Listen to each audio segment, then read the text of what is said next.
अस्सलाम वालेकुम dear students. हम last time reactions in solution को डिस्कस कर रहे थे कि हम जब सॉल्यूशन में कोई रिएक्शन प्रोसीड करवाते हैं तो उसकी काइनेटिक्स कैसे होती है। फिर हमने सॉल्यूशन की फॉर्म में रिएक्शन की काइनेटिक्स जो है या जो रिएक्शन का रेट है उस पे असरअंदाज होने वाले कुछ रूल्स भी पढ़े। आज हमारा टॉपिक है साल्ट इफेक्ट क्या होता है। आज हम देखना चाह रहे हैं कि साल्ट का क्या इफेक्ट है, साल्ट इफेक्ट क्या है और साल्ट इफेक्ट कितनी टाइप के होते हैं। तो चले हम स्टार्ट करते हैं। सबसे पहले तो हम ये देखें कि साल्ट इफेक्ट है क्या। साल्ट इफेक्ट असल में रेट ऑफ रिएक्शन पे जो आयंस का इन्फ्लुएंस है, रेट को जो इफेक्ट कर सकते हैं आयंस या चार्ज स्पीशीज, उस इफेक्ट को हम साल्ट इफेक्ट बोलते हैं। और इसमें हमारे पास दो किस्म के साल्ट इफेक्ट्स हैं, प्राइमरी साल्ट इफेक्ट और सेकेंडरी साल्ट इफेक्ट। इलेक्ट्रोलाइट की एडिशन से हमारे पास दो किस्म के इफेक्ट देखने को मिलते हैं। पहला तो ये कि एक्टिविटी कोफिशिएंट्स चेंज हो जाएं, और अगर एक्टिविटी कोफिशिएंट्स चेंज हो जाएं तो रेट ऑफ रिएक्शन चेंज हो जाएगा। अगर इलेक्ट्रोलाइट की वजह से एक्टिविटी कोफिशिएंट चेंज हो और हम उसको स्टडी करें तो हम कहेंगे कि हम प्राइमरी साल्ट इफेक्ट देख रहे हैं। और अगर हम इलेक्ट्रोलाइट की एडिशन से जो रिएक्टिंग आयंस की एक्चुअल कंसंट्रेशन में चेंज आ रहा है उसको स्टडी करें तो हम कहेंगे ये सेकेंडरी साल्ट इफेक्ट है।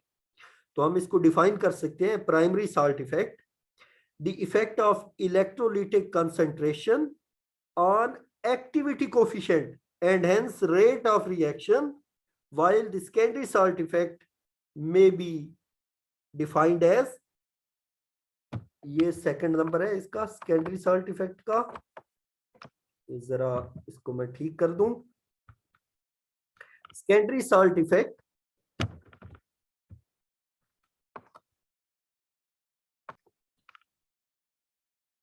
जी, मैं कह रहा था कि ये दूसरे नंबर पे जो सेकेंडरी साल्ट इफेक्ट है इसको हम डिफाइन कर सकते हैं।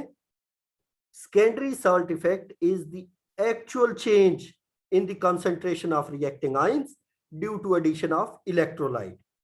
तो अब हम पहले प्राइमरी साल्ट इफेक्ट को डिस्कस करेंगे। ये प्राइमरी साल्ट इफेक्ट को हमारे पास जो प्राइमरी साल्ट इफेक्ट के बारे में डिस्कशन है वो ब्राउनस्टेड जेरम नामी शख्स ने इस इक्वेशन को ट्रीट किया था।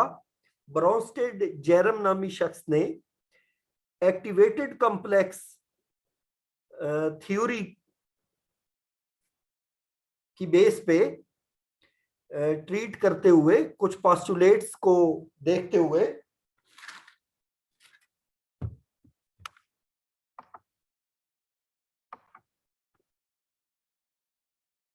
साल्ट इफेक्ट्स को डिस्क्राइब किया था। ब्राउनस्टेड जेरम नामी शख्स जो है इसने साल्ट इफेक्ट को डिस्क्राइब किया, कुछ इक्वेशंस को इसने डिराइव किया और इसने जो पोस्टुलेट्स ज़हन में रखे वो ये थे। ये कहते हैं कि पहली बात तो ये है कि जो रिएक्टिंग आयंस हैं उनसे पहले एक्टिवेटेड कॉम्प्लेक्स बनता है और एक्टिवेटेड कॉम्प्लेक्स और रिएक्टिंग आयंस आपस में इक्विलिब्रियम एस्टेब्लिश करते हैं।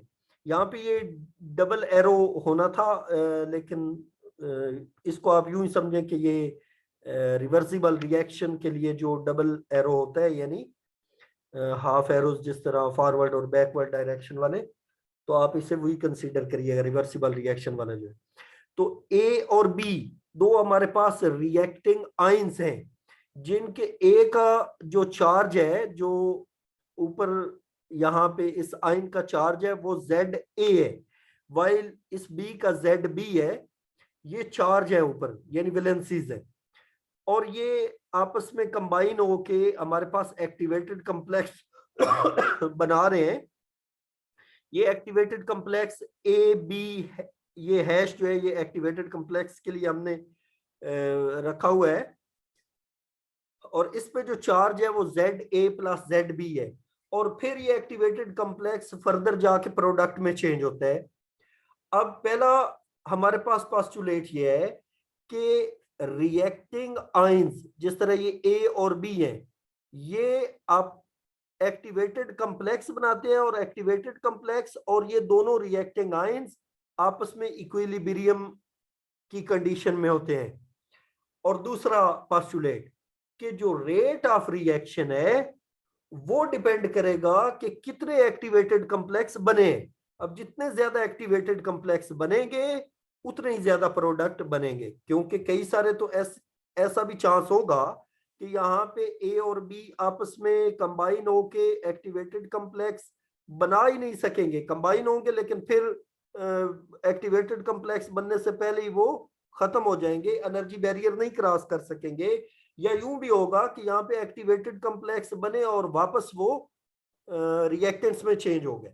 तो हमें देखना है कि प्रोडक्ट तो उतना ही ज्यादा होगा जितना इक्विलिब्रियम स्टेट पे जितने ज्यादा एक्टिवेटेड कॉम्प्लेक्स बन चुके हो। इट मींस कि rate of reaction is proportional to the concentration of activated complex. अब इस बाइमॉलिक्यूलर रिएक्शन के लिए जिस तरह मैंने कहा A प्लस बी आपस में कंबाइन होकर एक्टिवेटेड कॉम्प्लेक्स बना रहे हैं जो कि फर्दर प्रोडक्ट में चेंज होगा, और इसमें ZA और ZB चार्जेस हैं दोनों आयंस के, दोनों रिएक्टिंग स्पीशीज के, यानी ये आपस में मिलके A और B जिनके चार्ज ZA और ZB थे आपस में मिलके एक एक्टिवेटेड कॉम्प्लेक्स AB हैश बना रहे, और इनका जो चार्ज है वो ZA प्लस ZB है। अब अगर हम जिस तरह पहले भी हमने रेट ऑफ रिएक्शन के लिए कहा था कि रेट ऑफ रिएक्शन या rate of formation of product depend कर रहे हैं कि कितने ज्यादा एक्टिवेटेड कॉम्प्लेक्स बने इस कंसंट्रेशन पे, और दूसरा हमने कहा था कि वो जो फ्रीक्वेंसी है न्यू जो कि एनर्जी बैरियर को क्रॉस करने वाले कितने मॉलिक्यूल्स हैं इन दो के प्रोडक्ट के, ये पहले हमने रेट ऑफ रिएक्शन के लिए दो चीजें पढ़ी थी। तो इसमें भी वही है, ये न्यू वही फ्रीक्वेंसी है कि कितने मॉलिक्यूल जो है वो एनर्जी बैरियर को क्रॉस कर रहे हैं प्रोडक्ट की फॉर्मेशन के लिए, और C बार हैश ये कंसंट्रेशन है एक्टिवेटेड कॉम्प्लेक्स की। तो इन दोनों का प्रोडक्ट जो है वो रेट के इक्वल है, और रेट इस साइड पे जो लिखा हुआ है ये लिखा हुआ है डी जाई ओवर वी, ये वी वॉल्यूम है, और ये जाई ये डी जाई यानी कितने वॉल्यूम में कितनी change in number of molecules आई, यानी ये चेंज इन कंसंट्रेशन की है। इस सिंबल को ये जो आपके सामने है इसे जाई बोलते हैं, डिवाइडेड बाय dt के कितने टाइम में कितनी कंसंट्रेशन में चेंज आई यानी कितने प्रोडक्ट बने। तो ये हम इसे कहते हैं कि ये हमारे पास रेट ऑफ रिएक्शन है।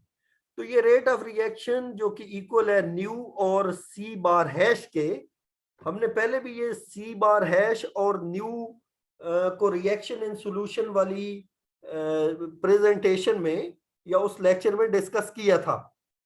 तो इससे नेक्स्ट चलते हैं जी। ये जो हमारे पास इक्वेशन आ रही है इसमें न्यू यानी कितनी फ्रीक्वेंसी है इसको भी हम देखेंगे, और ये कंसंट्रेशन जो है इसको भी देखेंगे। तो कंसंट्रेशन को जरा पहले चेक करते हैं। ये कंसंट्रेशन ऑफ एक्टिवेटेड कॉम्प्लेक्स की बात हो रही। अगर हम इस एक्टिवेटेड कॉम्प्लेक्स की कंसंट्रेशन को काउंट करना चाहते हैं, कैलकुलेट करना चाहते हैं, तो हम ये जो ऊपर इक्वेशन हमने पढ़ी है इसमें कितने एक्टिवेटेड कॉम्प्लेक्स बने और कितना प्रोडक्ट बना, तो ये हम इस एक्टिवेटेड कॉम्प्लेक्स की फॉर्मेशन के लिए हम कहेंगे कि इसका कांस्टेंट क्या होगा। तो वो हम देखेंगे, हम कहेंगे कि इसका के हैश इक्वल होगा कि कितनी एक्टिविटी है ए की और बी की और प्रोडक्ट की। तो ये जिस तरह हम रेट इक्वेशन लिखते हैं या लॉ ऑफ मास एक्शन के थ्रू तो हम यही प्रोडक्ट की या इस वक्त हम एक्टिवेटेड कम्प्लेक्स की कहेंगे। ए बी हैश यानी एक्टिवेटेड कम्प्लेक्स की कितनी एक्टिविटी है divided by activity of reactant A and activity of reactant B, यानी ये लॉ ऑफ मास एक्शन से जिस तरह कंसंट्रेशन ऑफ प्रोडक्ट और ये हम लिखते हैं, तो ये के इक्वल है। अब हमारे पास ये एक्टिविटी बजाते खुद जो है एक्टिविटी कोफिशिएंट और मोलर कंसंट्रेशन का प्रोडक्ट हुआ करती है। तो हम इस ए की बजाय सी यानी कंसंट्रेशन और साथ में गैमा जो कि एक्टिविटी कोफिशिएंट है वो लिख सकते हैं इस एक्टिवेटेड कॉम्प्लेक्स के लिए भी और ए और बी के लिए भी। तो जो भी यहाँ पे एंटिटी एक्स मीन के कोई सा भी जनरलाइज कर दिया है, इसके लिए हम सी और गैमा लिखेंगे जो एक्टिवेटेड कॉम्प्लेक्स के लिए होगा, फिर इसी तरह ए के लिए और बी के लिए। और फिर हमने ऊपर भी और नीचे भी नोमिनेटर और डिनोमिनेटर में हर एक कंसंट्रेशन को सी बार नॉट से डिवाइड किया था। ये सी बार नॉट जो है ये असल में हमने कहा कि ये एक यूनिट कंसंट्रेशन है, जिस तरह ये 1000 मोल पर लीटर है, और ये 1000 मोल पर लीटर कंसंट्रेशन से जब हम सारी कंसंट्रेशन को डिवाइड करें ऊपर नोमिनेटर और डिनोमिनेटर में भी, तो फिर हम कहेंगे कि ये कंसंट्रेशन यानी सी बार एश इसका भी डिवाइड कर दिया ए वाले को भी बी वाले को भी, तो ये एक कंसंट्रेशन यानी अगर टोटल हमारे पास इतनी कंसंट्रेशन थी, टोटल मॉलिक्यूल्स इतने थे या टोटल मोल इतने थे, तो उसमें से कितने एक्टिवेटेड कॉम्प्लेक्स की फॉर्म में है, कितने ए की फॉर्म में है, कितने बी की फॉर्म में है। थोड़ी देर के लिए हम ऐसे ही इमेजिन करें कि ये अगर हम कह रहे हैं कि 100 मॉलिक्यूल्स थे किसी यूनिट वॉल्यूम में या 100 की बजाय आप 1000 के चले 1000 मॉलिक्यूल्स थे, सपोज 1000 मॉलिक्यूल्स किसी स्पेसिफिक वॉल्यूम में थे, उनमें से सपोज हम कह रहे हैं कि 500 जो है वो एक्टिवेटेड कॉम्प्लेक्स बन चुके हैं, ए वाले जो है वो 200 हैं और बी वाले 300 हैं। तो ये उनकी इस तरह हम कहेंगे कि एक्टिवेटेड कॉम्प्लेक्स की कितनी कंसंट्रेशन आउट ऑफ टोटल 1000 बनी और ए वाले कितने और बी वाले कितने, ये उनकी रेशियोज होंगे। तो अब साथ में ये जो एक्टिविटी कोफिशिएंट था ये मल्टीप्लाई हो रहा है, ऊपर इसके लिए था एक्टिवेटेड कॉम्प्लेक्स के लिए, तो इसलिए ऐश, और नीचे जो इनके साथ ए और बी के थे वो सेपरेट इस तरह लिख लिए गए। अब जरा इसमें से इस इक्वेशन में से हम थोड़ा सा अगर रीअरेंज करें, ये जो ऊपर C bar hash divided by C bar naught है, इसको अगर हम इक्वेशन के लेफ्ट हैंड साइड पे लेके आ जाएं, या इसको चलें अगले सफे पे रीअरेंज करते हैं। हाँ जी मैंने कहा कि इसको अगर हम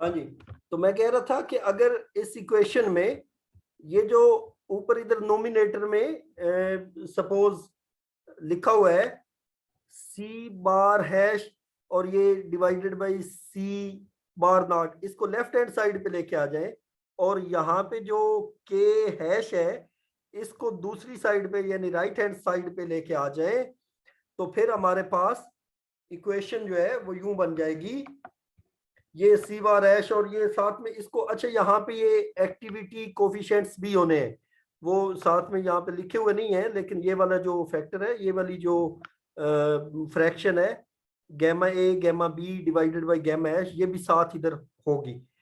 तो इसी में से फिर क्या है कि ये जो डिनोमिनेटर में सी बार हैश इस साइड पे एक बार है और इस साइड पे 2 बार है, ये हम एक कैंसिल आउट कर देंगे, तो फिर हमारे पास सिर्फ एक्टिवेटेड कॉम्प्लेक्स की कंसंट्रेशन, एक्टिवेटेड कॉम्प्लेक्स की कंसंट्रेशन यानी सी बार हैश की वैल्यू आ जाएगी।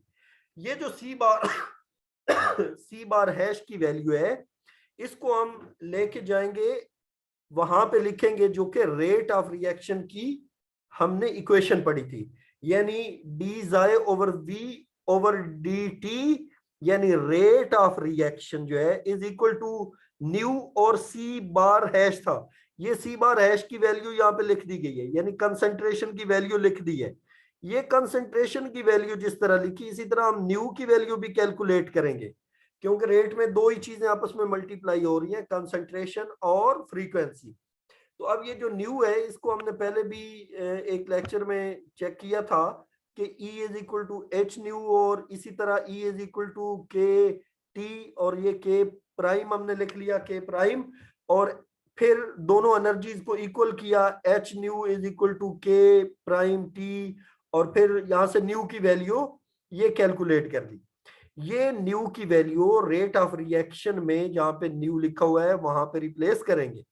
तो न्यू की वैल्यू हमने जब लगा ली तो इक्वेशन हमारे पास ये जो अभी जहां पे मैं कर्सर को मूव कर रहा हूं, ये वाली सारी इक्वेशन जिसको मैं इंसर्कल कर रहा हूं, इस रेक्टेंगल में बंद कर रहा हूं, ये वाली, ये ब्लू आपको नजर आ रही है, ये वाली इक्वेशन जो है ये हमारे पास रेट ऑफ रिएक्शन आ गया। और ये रेट ऑफ रिएक्शन जो है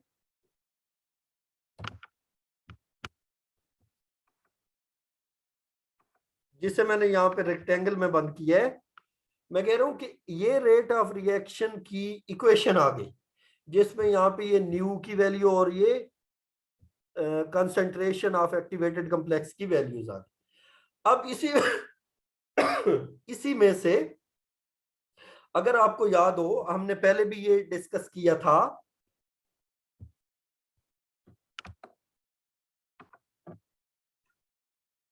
जी, जैसा कि हमने पहले भी कहा था कि इस इक्वेशन में ये कंसंट्रेशन के अलावा जितनी भी चीजें हैं ये सारी स्पेसिफिक रेट कांस्टेंट हैं, यानी इसको हम किसी और के स्पेसिफिक रेट कांस्टेंट से रिप्लेस कर सकते हैं।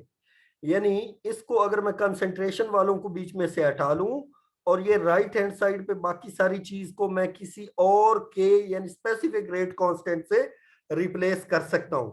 तो ये स्पेसिफिक रेट कांस्टेंट के लिए मैंने कह दिया कि ये स्मॉल के जो है ये सारे के इक्वल है।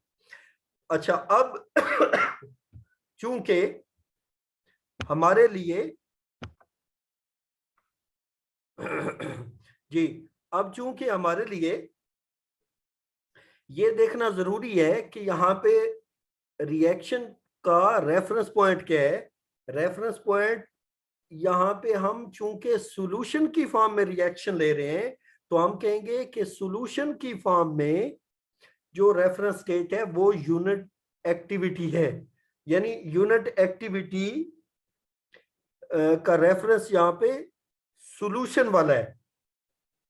As reaction takes place in the solution, therefore infinitely dilute solution is taken as reference state of unit activity।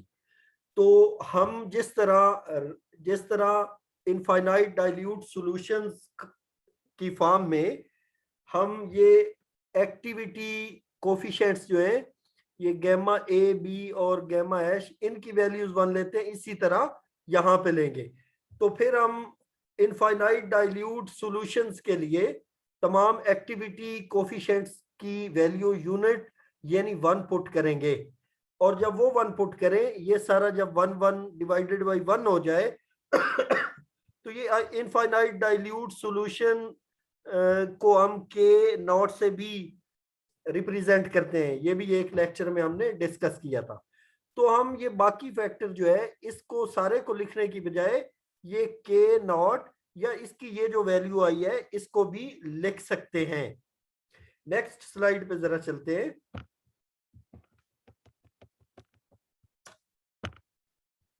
यहाँ पे ये इनफाइनाइट डाइल्यूट सॉल्यूशन वाली मैंने कहा कि इसके इक्वल होगा, और जहां पे मैंने बोला कि अगर यहाँ पे जो वो कोफिशिएंट्स थे वो 1 के इक्वल हमने कहे थे, तो इसको ये वाला जो कांस्टेंट है इस सब को हमने के नॉट लिख लिया, और साथ में हमने कहा कि ये फिर जो हमारे पास ओरिजिनल इक्वेशन थी के इज इक्वल टू के नॉट, यानी के नॉट ये रेफरेंस पॉइंट यानी इनफाइनाइट डाइल्यूट सॉल्यूशन वाला के, और साथ में ये एक्टिविटी कोफिशिएंट्स। ये हमारे पास ओरिजिनल इक्वेशन में मौजूद थे। अब क्या करेंगे इस इक्वेशन को हम ब्राउनस्टेड-जेरम इक्वेशन बोलते हैं। ये जो हमारे पास ब्राउनस्टेड-जेरम इक्वेशन आई है, इसको अगर लॉगरिथमिक फॉर्म में लिखें, अगर दोनों साइड पे लॉग ले लिया जाए तो log of k is equal to log of k naught plus log of gamma a plus log of gamma b minus log of hash आएगा। आपको मालूम है जो यहाँ पे ये डिवाइड हो रहा है लॉगरिथमिक टर्म में माइनस हो जाएगा। तो इस इक्वेशन को ब्राउनस्टेड-जेरम इक्वेशन को हम लॉगरिथमिक फॉर्म में लिखेंगे तो यूं हमारे पास इक्वेशन आ जाएगी जैसे कि आपके सामने ये स्क्रीन पे डिस्प्लेड फॉर्म में। अब हम डाइल्यूट सॉल्यूशन के लिए डी बाय हकल थ्योरी का जो रेट कांस्टेंट थ्योरी का जो कांस्टेंट के है उसको कंसीडर करते हैं और इस थ्योरी में D bye Huckel limiting law को इन्वॉल्व करते हैं। अब डी बाय हकल थ्योरी के मुताबिक ये जो के है यानी ये के की वैल्यू चेंज होगी जब आयनिक स्ट्रेंथ चेंज हुआ करेगी।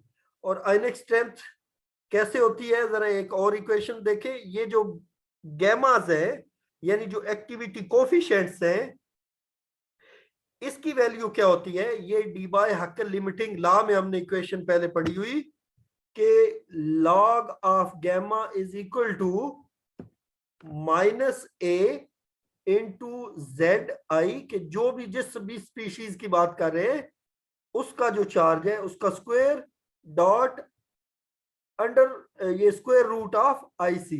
ये आई जो है ये आयनिक स्ट्रेंथ है सॉल्यूशन की, ये जेड चार्ज है रिएक्टिंग आयन का कि कौन सा उस पे चार्ज है, और ये ए ये एक कांस्टेंट है और ये कांस्टेंट की वैल्यू चेंज होती रहती है डिफरेंट सिचुएशंस में।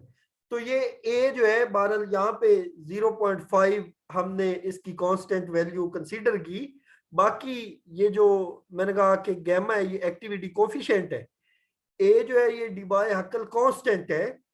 ये डी बाय हकल कांस्टेंट मैंने कहा जो चेंज होता है सिचुएशन मीन कि सपोज अगर टेम्परेचर चेंज हो तो फिर ए की वैल्यू कोई और होगी।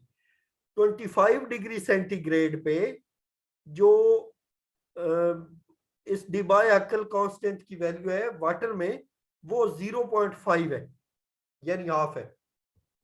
अच्छा, अब जो हमारे पास वो इक्वेशन थी जो ऊपर हमने पढ़ी ये वाली, यहाँ पे हम ये कोफिशिएंट ये जो एक्टिविटी कोफिशिएंट्स है यानी गैमा ए गैमा बी और ये गैमा एच, इनको रिप्लेस करेंगे D bye Huckel limiting law के मुताबिक। जो हमने वैल्यू पढ़ी कि माइनस ए जेड, अगर इसके लिए बात करेंगे तो जेड ए हो जाएगा, इसके लिए जेड बी, और इसके लिए जेड जो भी इसका एक्टिवेटेड कॉम्प्लेक्स के लिए चूंकि दोनों उसमें चार्ज है जेड ए प्लस बी हो जाएगा और उनका स्क्वायर और फिर साथ आई सी का स्क्वायर रूट, यानी इनकी वैल्यूज पुट करेंगे। ये जो गैमा ए गैमा बी वगैरह है इनकी वैल्यूज पुट करेंगे ये जो लॉगरिथमिक फॉर्म में थी। यानी यहाँ पे अगर ए हो लॉग ऑफ गैमा ए तो फिर यहाँ पे ये चार्ज वाली जगह पे आई वाली जगह पे हम कहेंगे कि इसका जो जेड ए है, और यहाँ पे हम कहेंगे कि उसकी जो आयनिक स्ट्रेंथ है ए वाले की। तो चले वन बाय वन हम इन सब की इक्वेशंस में अगर वैल्यूज पुट करें तो हमारे पास इक्वेशन ये बनी जो लास्ट लाइन लिखी हुई है स्लाइड पे, log of K is equal to log of K naught, ये पहले से था अब वैल्यूज पुट हो रही है। ये पहले वाले का ये मैं कह रहा हूं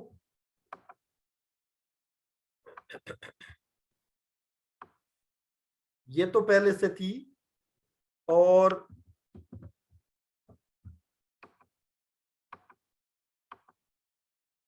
ये वैल्यू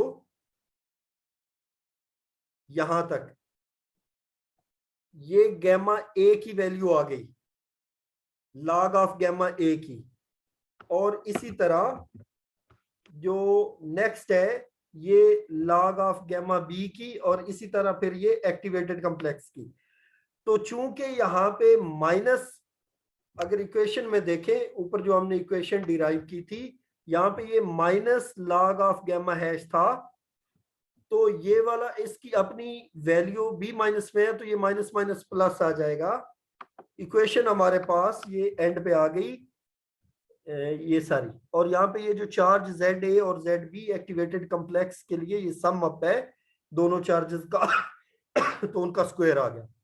नेक्स्ट चलेंगे। अब जरा देखिएगा, यहाँ पे हम देख रहे हैं कि ये पहले यहाँ पे ये सेकंड नंबर पे ए और ये आई सी का स्क्वायर रूट, और फिर नेक्स्ट वाले में भी ए और आई सी का स्क्वायर रूट, और फिर ए और आई सी का स्क्वायर रूट। तो इन तीनों में से ये चीजें कॉमन ली जा सकती हैं और ये जो लॉग वाली टर्म्स है, लॉग के नॉट और ये लॉग के, इनको लेफ्ट हैंड साइड पे इकट्ठा कर दिया जाए तो हम कह सकते हैं कि ये इक्वेशन बन गई log of K over K not.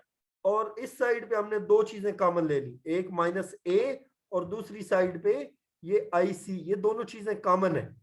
बाकी ब्रैकेट के अंदर रह गया Z A square plus Z B square minus Z A plus Z B. अब जब कॉमन लेंगे, माइनस ए कॉमन लिया है तो ये अंदर सारी सिंबल्स चेंज हुई हैं, ये प्लस था तो माइनस हो गया, ये माइनस थे तो ये प्लस रह गए, सिंबल्स चेंज हुए हैं। अब नेक्स्ट क्या है, इन सब को अगर ये ब्रैकेट के अंदर, ये जो बड़ी ब्रैकेट लगी हुई है, इसके अंदर वाले हिस्से को हम सॉल्व करें, ये जेड ए का स्क्वायर, ये जेड बी का स्क्वायर माइनस ये Z A plus Z B whole square जो है, इसको ओपन करें, Z A square Z B square और ये plus 2 Z A Z B. इसको फिर फर्दर सॉल्व कर रहे हैं, ये जेड ए का स्क्वायर है, जेड बी का स्क्वायर है। अब ये माइनस की वजह से ये सारी हमने सिंबल्स अंदर वाली चेंज कर दी, तो फिर हम फर्दर इसको देखेंगे, ये जेड ए स्क्वायर और ये माइनस जेड ए स्क्वायर, ये जेड बी स्क्वायर और ये माइनस जेड बी स्क्वायर, ये आपस में कैंसिल आउट होगी।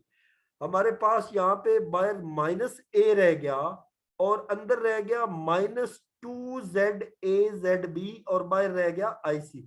तो ये माइनस और माइनस प्लस हो जाएंगे हमारे पास कैलकुलेटेड फॉर्म में। यहाँ पे ये इक्वेशन आ गई जिसको मैं बंद कर रहा हूं एक रेक्टेंगल में। ये हमारे पास इक्वेशन, ये ब्लू आपको रेक्टेंगल नजर आ रही है,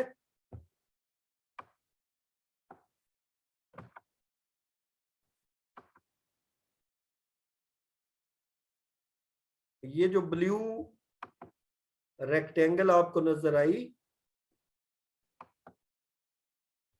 ये हमारे पास इक्वेशन आ गई।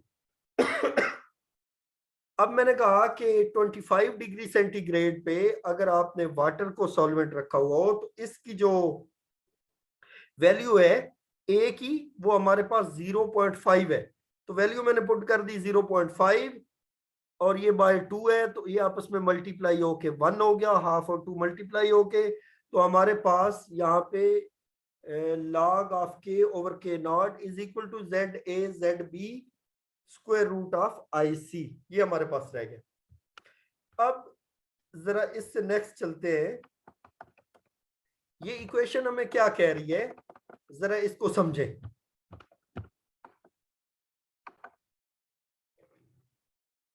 जी ये इक्वेशन हमारे पास स्ट्रेट लाइन इक्वेशन आ रही है, और अभी मैंने ये स्ट्रेट लाइन इक्वेशन वाली जो इक्वेशन हमारे पास जो आ रही है, इसको यहाँ पे लेफ्ट हैंड साइड पे ब्लू लाइन में इंसर्कल किया, और यहाँ पे एक हिस्से को मैंने ब्लू लाइन से इंसर्कल किया।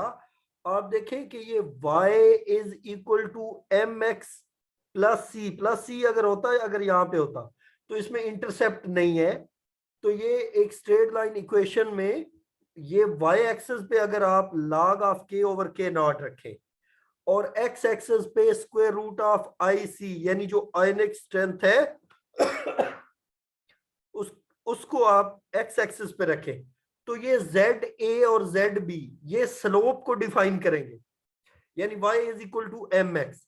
तो अब हम देखेंगे वन बाय वन कि ये इक्वेशन कैसे अप्लाई हो रही है डिफरेंट सिचुएशंस में। अब आपको इस इक्वेशन जो ब्रांस्टेड जेरम ने डी बाय हक्कर लिमिटिंग लॉ के साथ मिक्स करके एक कंक्लूजन दिया, इसको जरा अंडरस्टैंड करते हैं कि ग्राफ कैसे बनेंगे और सॉल्ट का इफेक्ट कैसा होगा इस इक्वेशन के मुताबिक। पहली बात, कि हमारे पास ये तो स्ट्रेट लाइन ही आएगी, यानी y को आप ये log of k over k not को y एक्सिस पे रख लें और x एक्सिस पे आई सी का स्क्वायर रूट रख लें। जेड ए और जेड बी स्लोप को डिफाइन करेंगे।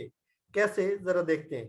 ये मेरे पास यहाँ पे काफी सारे आप अगर देखें तो लाइंस लगी हुई हैं। ये जो ब्लू लाइंस हैं ये हमारे पास ग्राफ का ये वाई एक्सिस, ये ब्लू लाइन वाई एक्सिस, और ये राइट साइड पे ये एक्स एक्सिस है।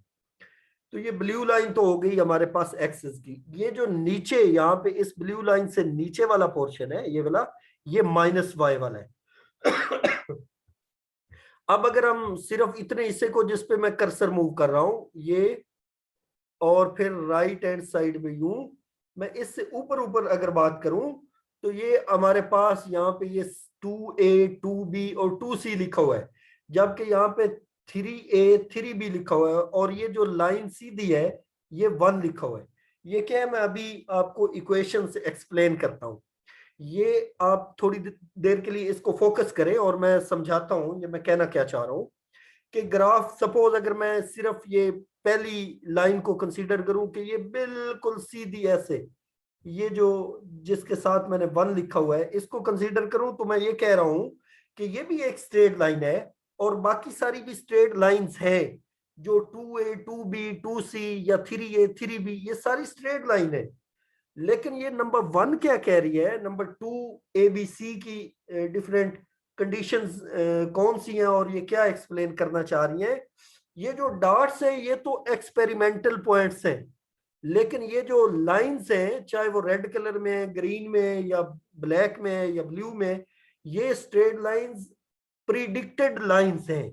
वो कैसे प्रिडिक्टेड लाइंस हैं, ये जो हमने अभी इक्वेशन डिराइव की वो कैसे रिएक्शंस को एक्सप्लेन करेगी अभी मैं डिस्कस करता हूं।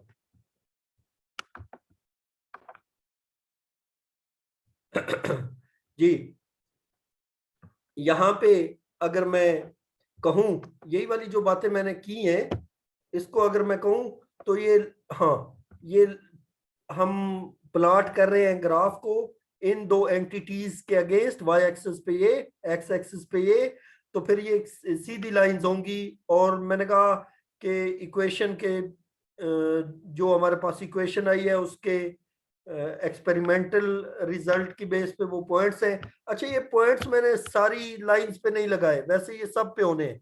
ये एक्सपेरिमेंटल पॉइंट थोड़े ऊपर नीचे होंगे क्योंकि एक्सपेरिमेंट करते हुए उसमें हल्का फुल्का एरर होता है, आइडियल रिजल्ट्स नहीं आते, लेकिन प्रिडिक्टेड लाइंस के करीब करीब ही होंगे। जिस तरह हम नॉर्मली कोई भी एक्सपेरिमेंट करते हैं तो बिल्कुल स्ट्रेट लाइन के कुछ ऊपर नीचे पॉइंट्स होते हैं, इसी तरह इसके रिजल्ट्स में भी आएगा।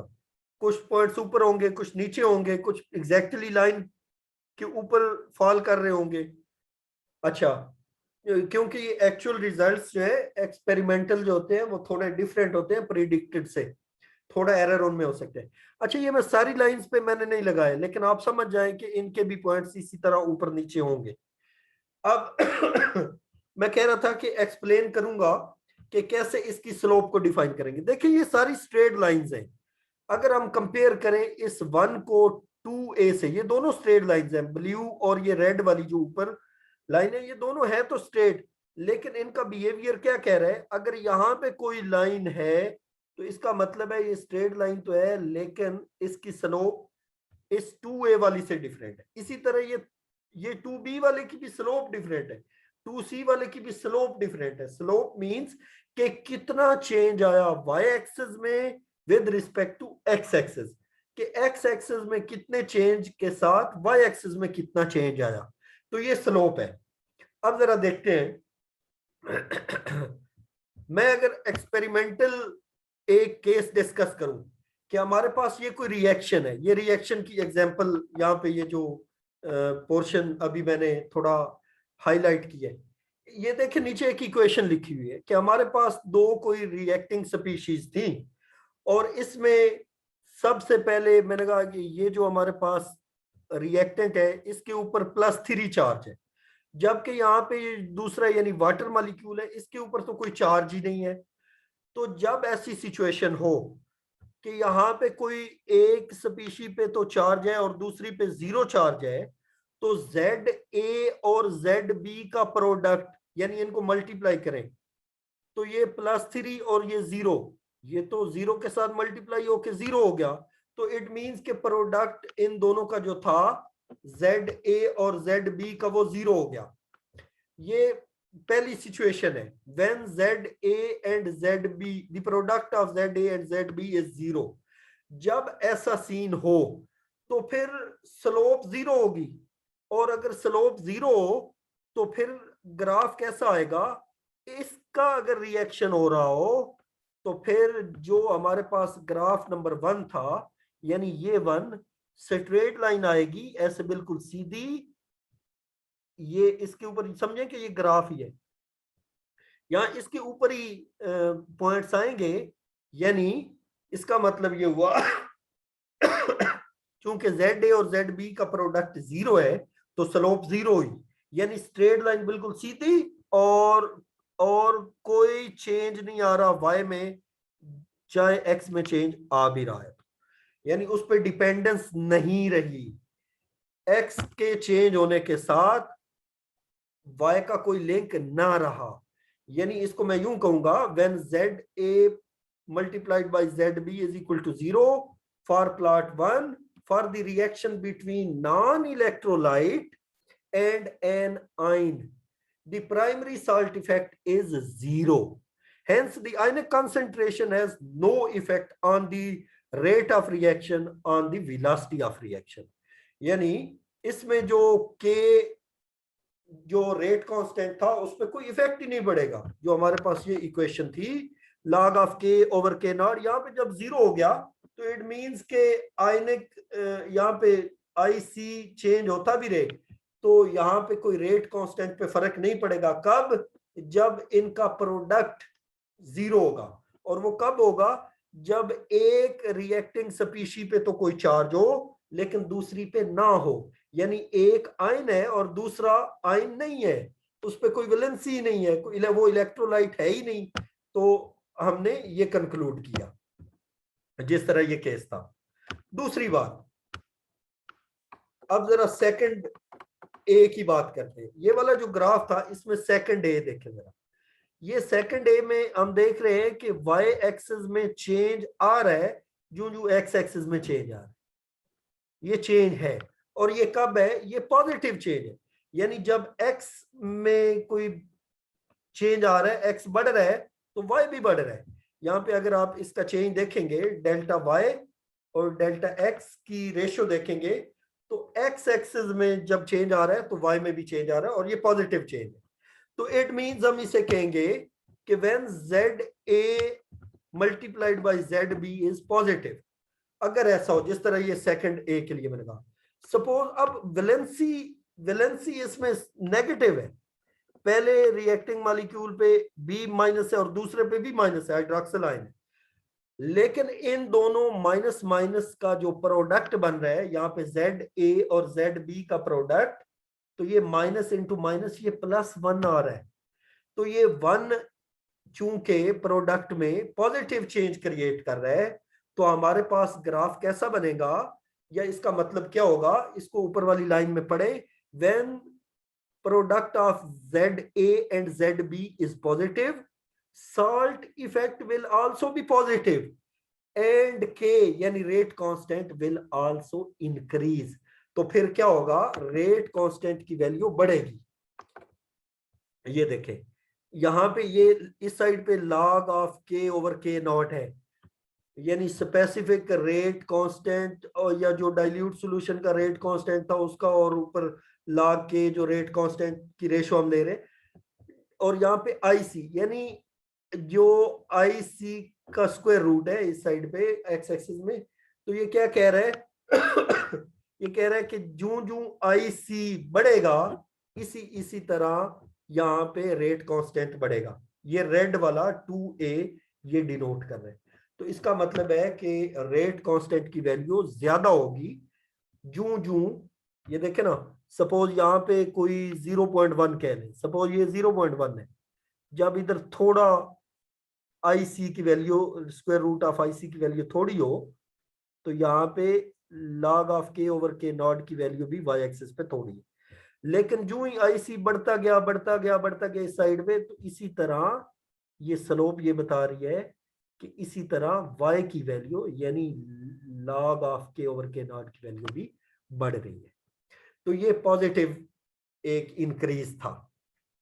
अब दूसरा केस देखते हैं, यानी ये 2a हो गया। अब 2b की बात करते हैं। 2b में भी हमें यही समझ आ रही है कि आई सी यानी आयनिक स्ट्रेंथ जो जो बढ़ेगी, इसी तरह इस साइड पे रेशियो ऑफ जो log of K over K not है ये भी बढ़ेगी, इसकी वैल्यू भी बढ़ेगी, लेकिन ये पहले की निस्बत जरा ज्यादा बढ़ रही है। इसमें स्लोप की वैल्यू ज्यादा है, y में ज्यादा चेंज आ रहा है as compared to the first one. ये 2a की निस्बत 2b में ज्यादा चेंज है, यानी स्लोप ज्यादा है। तो फिर हम क्या कहेंगे, जरा इसको देखते हैं 2b की एग्जांपल को। ये कब है 2b, देखें यहाँ पे S2O8 और इसकी वैलेंसी यहाँ पे -2 है। ये जरा अगर मैं इसको मजीद थोड़ा प्रोमिनेंट करने के लिए,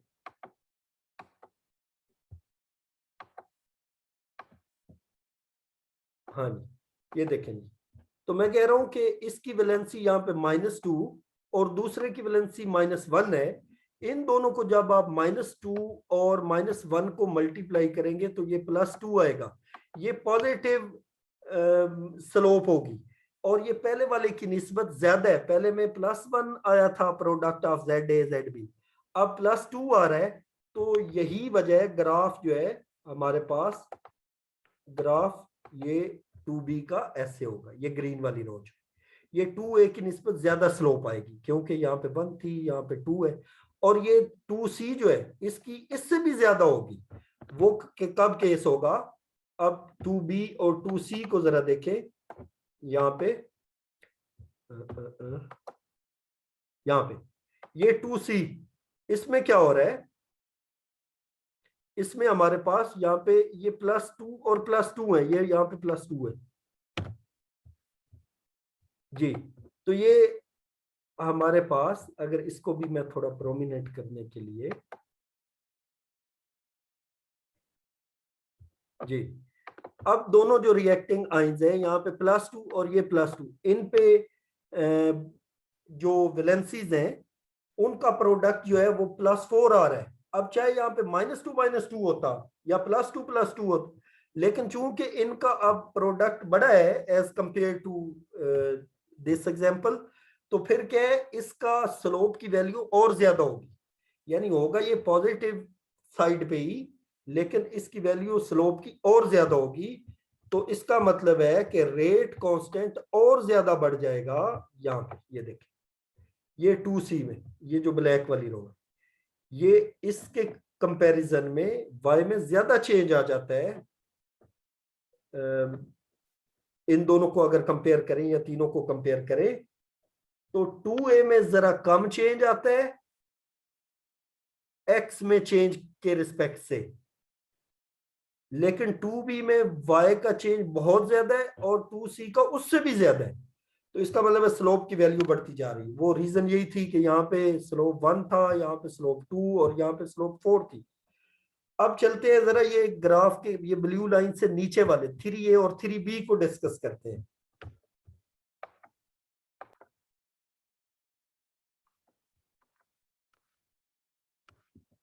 जी जरा अब देखिएगा, ये जो ग्राफ है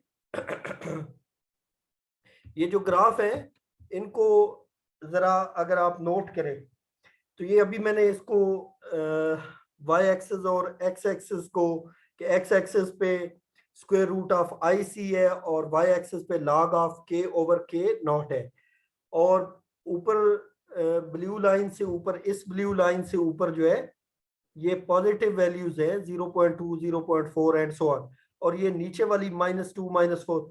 तो ये अभी हम डिस्कस करने जा रहे हैं ये नेगेटिव वाले हिस्से में, यानी -y वाले पोर्शन में यानी नेगेटिव स्लोप जब आ रही हो कि एक्स एक्सिस में चेंज आ रहा है, एक्स एक्सिस बढ़ रहा है लेकिन वाई एक्सिस कम हो रहा हो, वाई पे जो भी एंटिटी है यानी इसकी वैल्यू जब कम हो रही हो, कहने का मतलब यह है कि जब आयनिक स्ट्रेंथ बढ़ रही हो तो उसके साथ रेट कांस्टेंट रिड्यूस भी हो सकता है।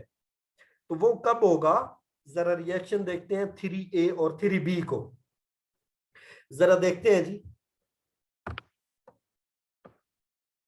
3A के लिए when product of ZA and ZB is negative, अब ये जब नेगेटिव हो, नेगेटिव कब होगा, देखिए मिसाल के तौर पे ये 3rd A वाली एग्जांपल, यहाँ पे हाइड्रोजन पे पॉजिटिव आयन है और ये ब्रोमीन ब्रोमाइड नेगेटिव आयन है, तो अब एक पॉजिटिव है और एक नेगेटिव, इनका जो प्रोडक्ट बना वो भी नेगेटिव बना, तो स्लोप माइनस में आ जाएगी। अब ये स्लोप -1 इसका आंसर आया, जबकि इस 3rd B में देखें, इस रिएक्शन में ये +2 और एक -1 है, या हाइड्रोक्सिल आयन है और ये +2 है, तो इनका प्रोडक्ट -2 आया। तो 3rd A में स्लोप कम होगी नेगेटिव साइड पे, जबकि 3rd B में स्लोप ज्यादा होगी, यानी ज्यादा रिडक्शन होगी रेट कांस्टेंट में जब चेंज हो रहा होगा आईसी बढ़ रहा होगा, यानी आयनिक स्ट्रेंथ बढ़ रही होगी, लेकिन क्या हो रहा होगा कि रेट कांस्टेंट रिड्यूस हो रहा होगा। यानी when product of ZA and ZB is negative, salt effect will also be negative and rate constant K will decrease with increase in ionic strength। तो ये आज हमने प्राइमरी साल्ट इफेक्ट को describe किया है। ये जरा जो ग्राफ है इसको 1 by 1 अभी आप देखें, अगर ये वाली जो हमारे पास स्लाइड थी, ये मैंने कुछ कि ये तो हो गया हमारे पास एक्सेस, ये 0 वाली लाइन हो गई, और अगर बिल्कुल स्लोप 0 हो तो बिल्कुल इसी के ऊपर कोई लाइन आएगी। जैसा कि फर्स्ट केस हमने पढ़ा था कि एक वाटर था जिसके ऊपर कोई चार्ज नहीं था और दूसरा कोई पॉजिटिव या नेगेटिव आयन रिएक्टिंग आयन था, और दूसरा ये मैंने बोला रेड वाला, इसकी स्लोप कम है पॉजिटिव साइड, और ये ग्रीन वाले की स्लोप जो है ये as compared to the red यानी 2nd A जरा ज्यादा है, जबकि ये 2C जो है इसकी स्लोप और ज्यादा है, यानी वाई में ज्यादा चेंज आ रहा है एक्स एक्सिस के चेंज को अगर हम देखें। यानी यहाँ पे देखें ना, अगर इतने ही हम देख ले, ये तो कोई इसको यहाँ से यहाँ तक ये चेंज है, जबकि यानी आईसी में बहुत ज्यादा चेंज के बाद ये इतना सा चेंज है, जबकि इसी लाइन को अगर मैं इधर सीधा देखूं, ये तो जो 2B था ये तो बहुत पहले आ चुका था, इधर आईसी यहां तक था, जबकि इसी आईसी पे आप देखें ये वाला ब्लैक वाले में तो और ज्यादा चेंज है भाई, यानी किसी एक जगह पे आप बेशक देख ले, तो ये स्लोप की वैल्यू यहाँ पे 2A में कम है, 2B में ज्यादा, 2C में उससे भी ज्यादा है। इसी तरह ये 3rd A में स्लोप कम है और 3rd B में स्लोप ज्यादा है, लेकिन है नेगेटिव में, यानी रिडक्शन ज्यादा हो गई, यानी जो रेट कांस्टेंट है वो और कम आ गया। तो ये आज का टॉपिक था, इंशाल्लाह सेकेंडरी साल्ट इफेक्ट बाद में डिस्कस करेंगे। आज के लिए इतना ही, ओके जी, अल्लाह हाफिज, अस्सलाम वालेकुम।